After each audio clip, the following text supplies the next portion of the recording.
ইভেলি বিশ্বংলাপে আপনাদের সবাইকে স্বাগত জানাচ্ছি আমি আফসারউদ্দিন। গেল 6 মাস ধরে দেশের ব্যবসা বাণিজ্যে বিরূপ প্রভাব ফেলেছে করোনা, তার সাথে যুক্ত হয়েছে বন্যা। সব মিলিয়ে কিন্তু অভ্যন্তরীণ বাজার তো আছেই, রপ্তানি বাজারও কিন্তু বিরূপ প্রভাব ফেলে যাচ্ছে।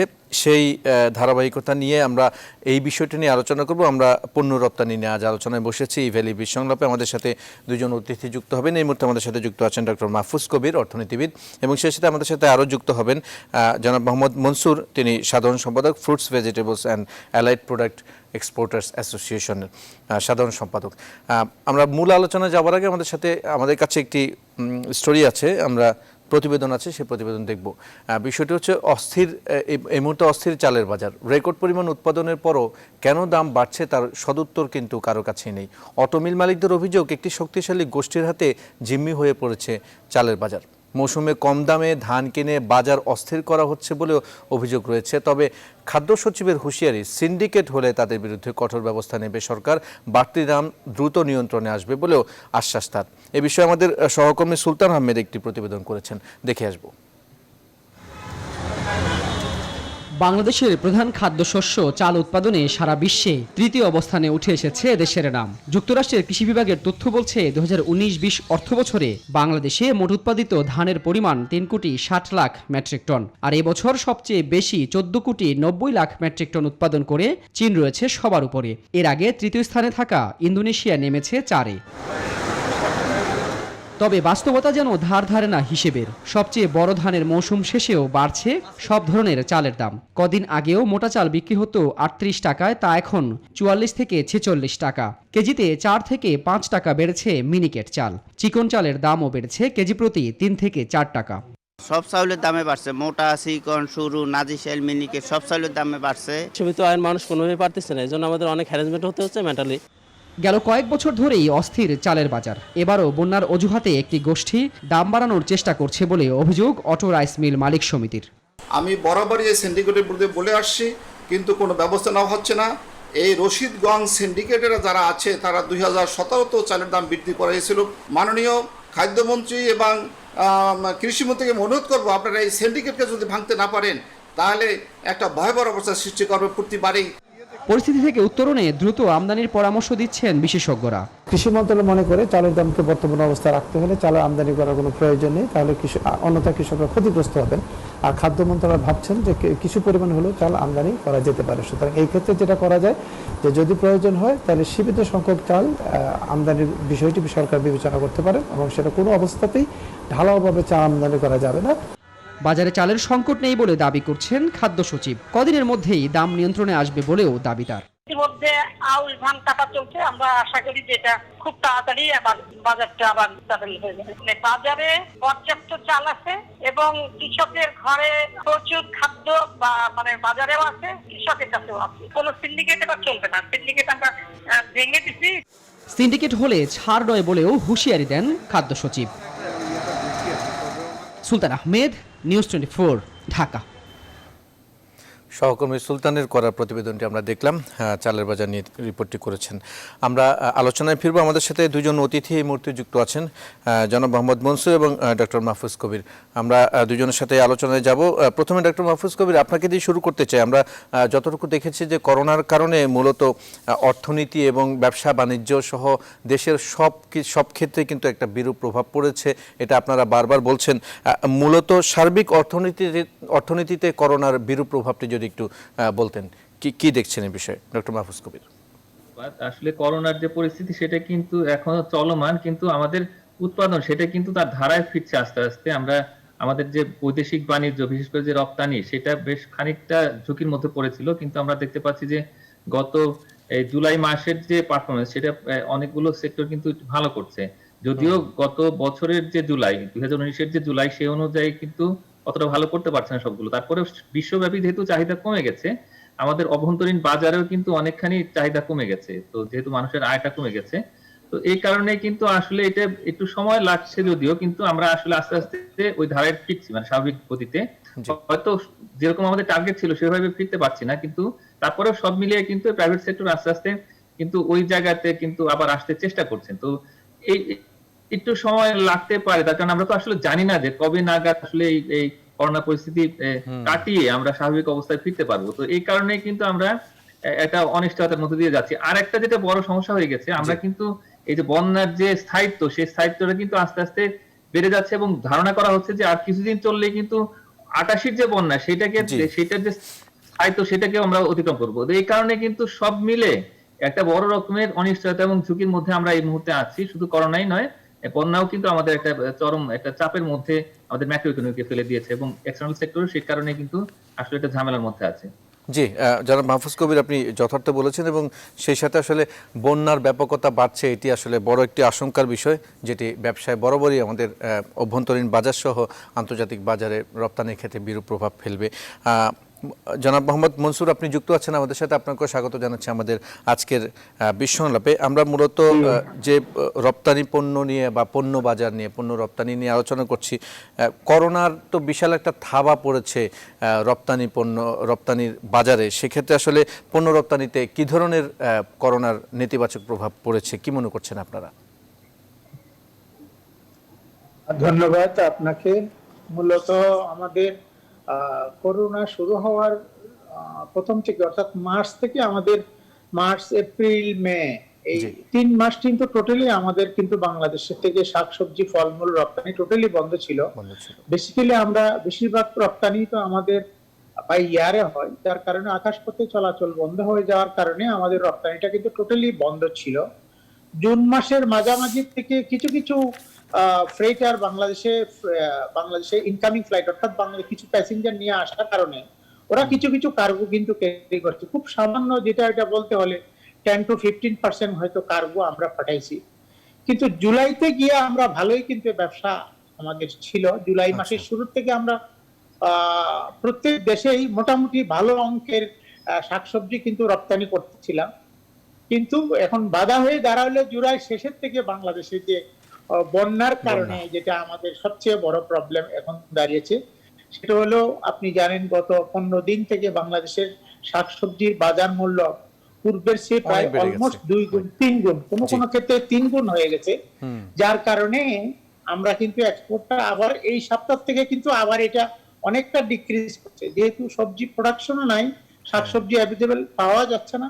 আর বৈরী আবহাওয়ার কারণে বাংলাদেশের শাকসবজির গুণগত মান নষ্ট হয়ে গেছে, যার কারণে বিদেশে আমাদের যে আমদানিকারক, আমাদের যে ক্লায়েন্ট প্রিন্সিপাল আছে, ওরা একটু নিরুৎসাহিত হচ্ছে, যেহেতু গুণগত মান আমাদের খারাপ হয়ে যাওয়ার কারণে বাংলাদেশের থেকে এখন এই গত 2 সপ্তাহ থেকে কিন্তু সবজি অলমোস্ট 70% ডিক্রিজ করছে, এখন 25% আবার কিন্তু চলে আসছে। এই হলো আমাদের মোটামুটি অবস্থা আর কি শাকসবজি রপ্তানি। জি, ধন্যবাদ জনাব মোহাম্মদ মনসুর। আমরা আরও কিছু বিষয় আছে, আপনারা দুজন আমাদের সাথে যুক্ত আছেন, জনাব মোহাম্মদ মনসুর এবং ডক্টর মাহফুজ কবির। আমরা আরও কিছু বিষয় আলোচনা করবো, তার আগে ছোট্ট একটি বিরতিতে যাবো এই মুহূর্তে। দর্শক, ইভেলি বিশ্ব সংলাপে এই মুহূর্তে নিচ্ছি ছোট্ট একটি বিরতি, আমাদের সাথেই থাকুন।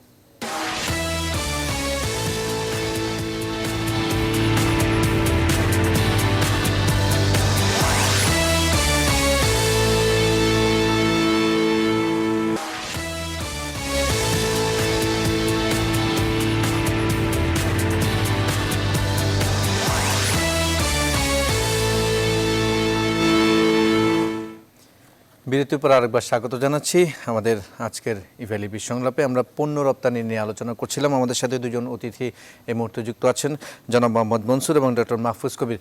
জনাব মোহাম্মদ মনসুর, আপনাকে আরেকবার স্বাগত।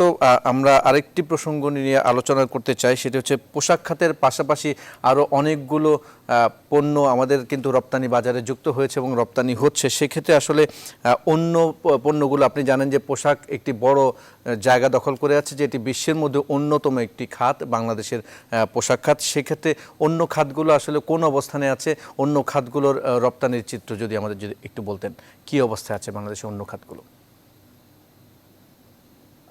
ধন্যবাদ। আমরা বেসিক্যালি কৃষি নিয়ে কাজ করি। বাংলাদেশের কৃষি পণ্য রপ্তানি নিয়ে আমরা কাজ করি। কৃষি এবং কৃষি প্রসেসিং, এগ্রো প্রসেসিং খাত যেটা, আচ্ছা, এই দুটা খাত ছাড়া পোশাক সম্পর্কে আমার অন্য অতিথি ভাই হয়তো ভালো বলতে পারবেন, কারণ আমরা অ্যাকচুয়ালি পোশাক নিয়ে কোনো ধরনের ডিলিং করি না। আপনাদের রপ্তানির জায়গাটা একটু যদি বলতেন যে আসলে কি অবস্থা আছে। জি বলুন। জি, হ্যাঁ, আবার একটু আমাকে বলুন। হ্যাঁ, না বলছিলাম যে কৃষি সহ যে আমাদের যে অ্যাগ্রো ফুডস এবং কৃষি সহ অন্যান্য যে পোশাক ছাড়া পোশাকের বাইরে যে খাতগুলো আছে সেগুলো আসলে রপ্তানির বাজারে কতটুকু অবদান রাখছে এবং সেগুলো এই মুহূর্তে আপনাদের পরিস্থিতি কোন পরিস্থিতির মধ্য দিয়ে যাচ্ছেন সেটি আমার প্রশ্ন ছিল আপনার কাছে। আসলে আমাদের সবারই একটা নরমাল যেটা প্র্যাকটিস সেটা হলো পোশাক খাত নিয়েই কিন্তু আমরা সবাই কিন্তু মাতামাতি করছি খুব বেশি। যদি বা পোশাক কিন্তু বাংলাদেশের পোশাক শিল্প কিন্তু এক্সপোর্ট যতটুকু হওয়ার এটা কিন্তু একদম টপ লেভেলে চলে গেছে। জি, কিন্তু অন্যান্য খাতগুলো আপনি দেখেন কৃষি পণ্য যেটা কৃষি প্রসেসিং পণ্য যেটা আপনার জুট বলেন লেদার্স বলেন এগুলোর কিন্তু প্রচুর সম্ভাবনা আছে, যেটা নিয়ে আমরা কিন্তু কখনো কেউ কিন্তু খুব একটা বেশি মাতামাতি উল্লেখযোগ্য উদ্যোগ নেওয়া হচ্ছে। পোশাকের বিষয় যেটা হলো পোশাক একদম এখন সুপার একদম হাইয়েস্ট লেভেলে চলে গেছে, এটার বাড়ানোর কোনো সুযোগ নাই। কিন্তু এর পাশাপাশি এই যে কয়েকটা খাত আছে এগুলা কিন্তু বাড়ানোর প্রচুর সম্ভাবনা আছে। এই বিষয়টা কিন্তু আমরা যদি নজর দিই আমার মনে হয় যে রপ্তানিটা অনেক গুণ এগিয়ে যাবে। আচ্ছা আচ্ছা, ধন্যবাদ। আমরা এই বিষয় নিয়ে আরো কিছু প্রশ্ন আপনাকে করব, তার আগে ডক্টর মাহফুজ কবির আমাদের সাথে আছেন।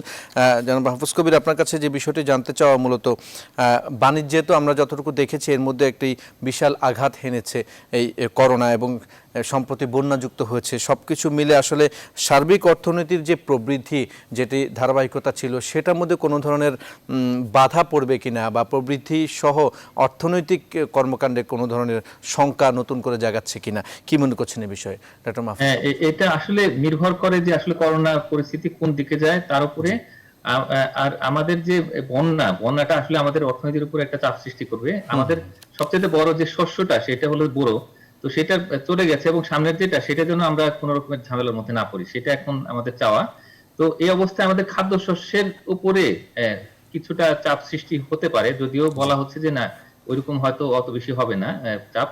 তো এইটা একটা আর ওইটার উপরে পড়লে হয় কি যে পুরো অর্থনীতি মানে এক ম্যাক্রো ইকোনমিতে একটা অস্থিতিশীলতা তৈরি হয়। তো ওই জায়গাতে যদি আমরা একটু ওভারকাম করতে পারি তাহলে সেই ক্ষেত্রে আমাদের যে বাকি যে জিনিসগুলো আছে ডেফিনেটলি আমাদের গত জুলাই মাসে যেটা হয়েছে যে উনি যেটা বললেন যে ভেজিটেবল সেখানে রপ্তানিতে কিছুটা নেতিবাচক প্রভাব এসছে। তো আমাদের সব পুরো যে এক্সপোর্ট বাস্কেট তার মধ্যে কিন্তু ভেজিটেবল খুব বেশি নয়, তবে একটা ভালো সম্ভাবনা আছে।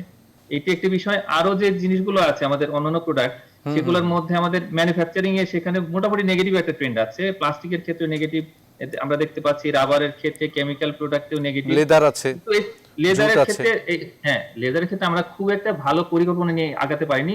জাস্ট ঈদের কয়েকদিন আগে আমরা ঘোষণা দিয়েছি যে এবার কাঁচা চামড়া রপ্তানি করা যাবে, কিন্তু সেই অবস্থায় কিন্তু আসলে যারা ব্যবসায়ী তারা কিন্তু ওই যে বায়ার খোঁজা এবং অন্যান্য যে প্রস্তুতি সেগুলো তারা নিতে পারেনি এবং এই কারণে আমাদের একটা ভালো সম্ভাবনা ছিল এবার আমরা কাঁচা চামড়া রপ্তানি করতে পারতাম। তো সেই জায়গাতে আমরা অনেকখানি পিছিয়ে গেছি, এটা একটা বিষয়। আর একটা বিষয় যে উল্লেখযোগ্য সেটা হলো যে আমাদের হ্যান্ডিক্রাফট, সেই জায়গাতে আমরা কিছুটা ইতিবাচক ধারাতে আছি, সেটা একটা। আর হলো যে আমাদের জুট এবং জুট গুড, যদিও সরকার একটা সিদ্ধান্ত হয়েছে যে এই বিজিএমসি যে পাটকল গুলো সেগুলো বন্ধ করা, কিন্তু তারপরে আমাদের যে অর্ডার গুলো ছিল সেই অনুযায়ী আমরা দেখতে পাচ্ছি যে একটা পজিটিভ গ্রোথ হয়েছে জুলাই মাসে, এটা একটা ভালো দিক। কিন্তু সব মিলে আর কি যে অন্যান্য যে খাতগুলো আছে হোম টেক্সটাইল, স্পেশালাইজড টেক্সটাইল, এগুলোতে কিন্তু আমরা একটা নেতিবাচক ধারার মধ্যে আছি এবং সার্বিকভাবে কিন্তু আমরা আসলে অতটা ভালো করতে পারছি না। ধন্যবাদ ডক্টর মাহফুজ কবির। এই সংখ্যাটাই কিন্তু জনাব মোহাম্মদ মনসুর একটু আগে বলছিলেন যে মূলত পোশাক ছাড়া বাকি যে প্রোডাক্ট গুলো আছে কৃষি পণ্য সহ এগ্রো সহ যে প্রোডাক্টগুলো নিয়ে তারা কাজ করছেন সেগুলোর জন্য আসলে সেইভাবে উল্লেখযোগ্য কোনো উদ্যোগ নাই। জনাব মোহাম্মদ মনসুর, আপনার কাছে একটু নির্দিষ্ট করেই জানতে চাওয়া যে আপনারা যে পণ্যগুলো নিয়ে কাজ করছেন সেই পণ্যগুলো যাতে সেই পণ্যগুলোর যাতে এক্সপোর্ট কান্ট্রি বা বাজার বড় হয়, সেক্ষেত্রে আসলে সেই বাজার বড় করার জন্য প্রশাসনিকভাবে কি কি সহযোগিতা আপনাদের এই মুহূর্তে দরকার, কোন ধরনের সমস্যা আপনারা ফেস করছেন, কি বলবেন এই বিষয়ে জনাব মোহাম্মদ মনসুর?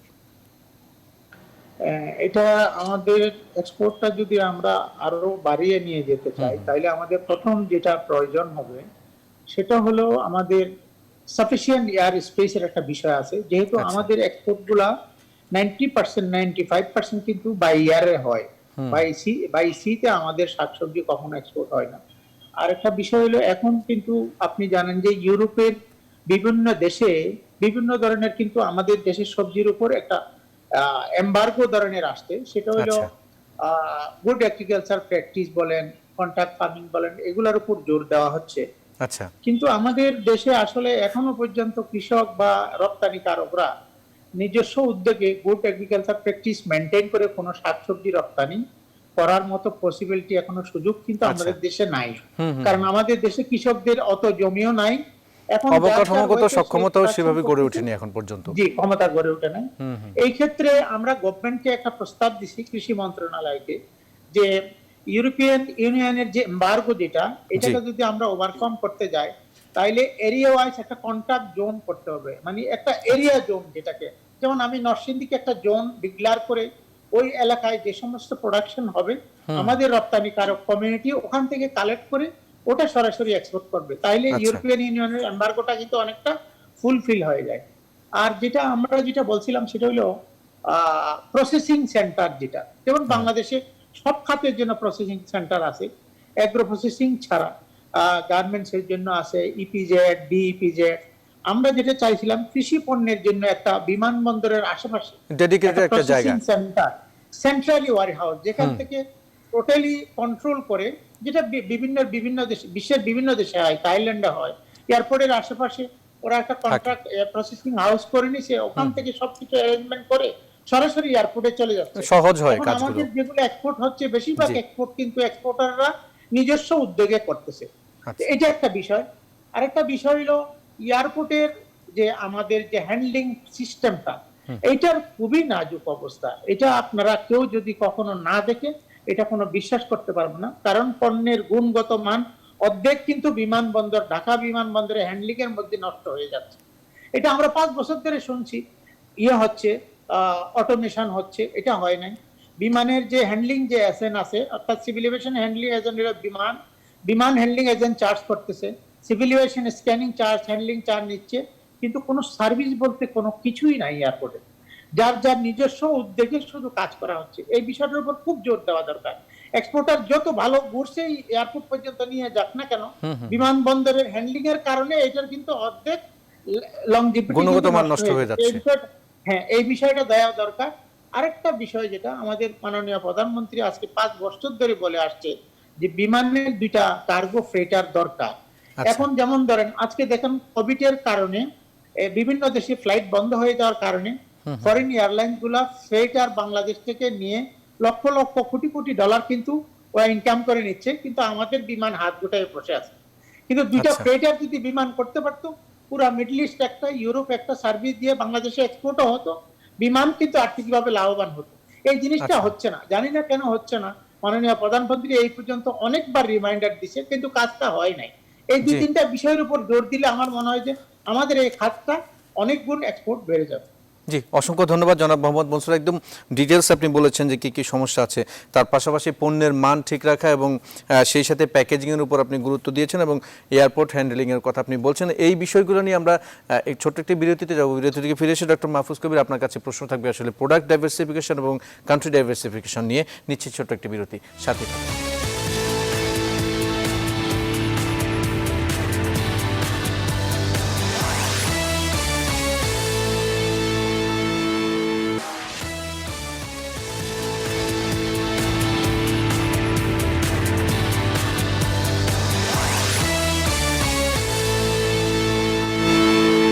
আরেকবার স্বাগত জানাচ্ছি এই ভ্যালি বিশ সংলাপে। আমরা পণ্য রপ্তানি নিয়ে আলোচনা করছি। আমাদের সাথে 2জন অতিথি এই মুহূর্তে যুক্ত আছেন। এখনও আমাদের সাথে আছেন জনাব মোহাম্মদ মনসুর এবং ডক্টর মাহফুজ কবির।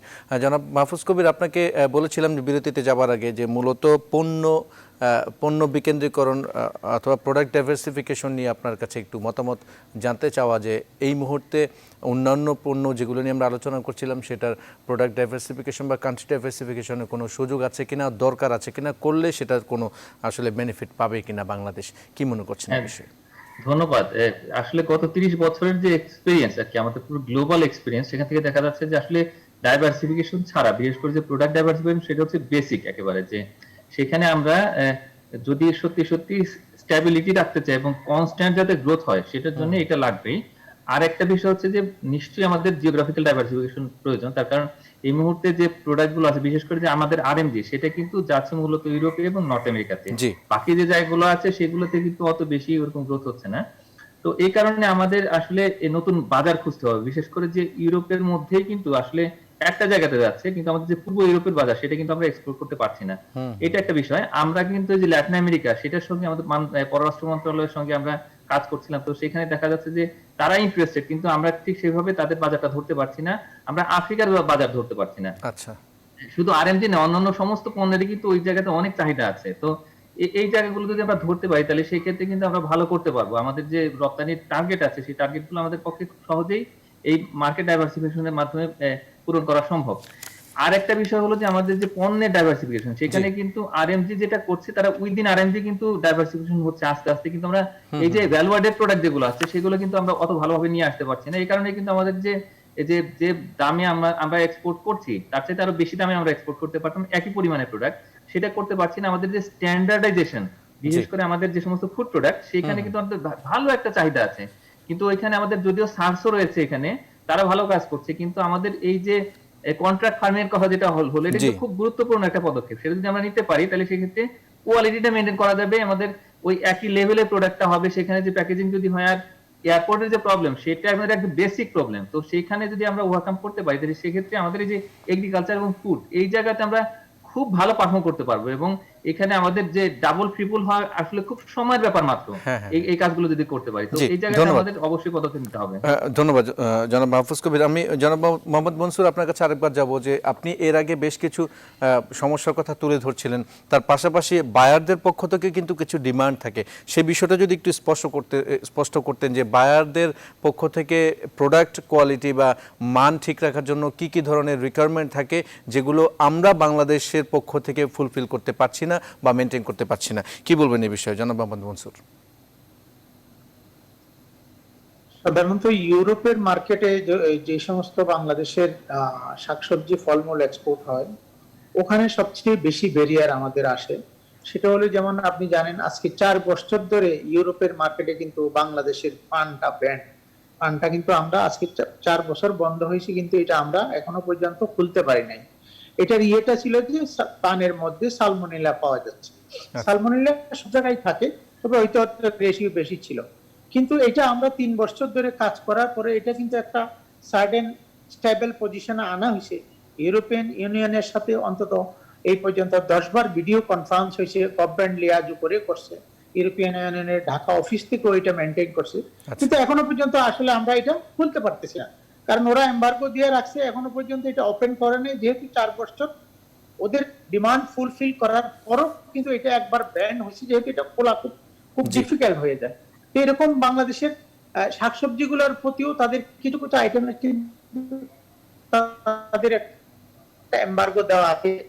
তাদের যেটা বলা হচ্ছে, তারা যেটা বলতে চাচ্ছে সেটা হলো বাংলাদেশে শাকসবজি যেখানে প্রোডাকশন হবে, এইখানে সল্ট ট্যাক্স থেকে ধরে এখানে আপনি বলেন ট্রেসিবিলিটি যেটাকে বলা হচ্ছে, কে কোন কৃষক প্রোডাকশন করলো এবং এটা গ্রেডিং কে করলো, এয়ারপোর্ট কিভাবে হ্যান্ডেল হলো, কোন লোক হ্যান্ডেল করলো, পুরো একটা পিকচার মালের প্যাকেজের উপর থাকবে। এই বিষয়টা ওরা নিশ্চিত করতে চাচ্ছে, কিন্তু এটা আমাদের দেশের প্রেক্ষাপটে এখনো পর্যন্ত অ্যাকচুয়ালি গভর্নমেন্ট যদি ইনিশিয়েটিভটা না নেয়, এই ছোট ছোট রপ্তানিকারক বা কৃষকের পক্ষে এই প্রবলেমটা সলভ করা কিন্তু সম্ভব না।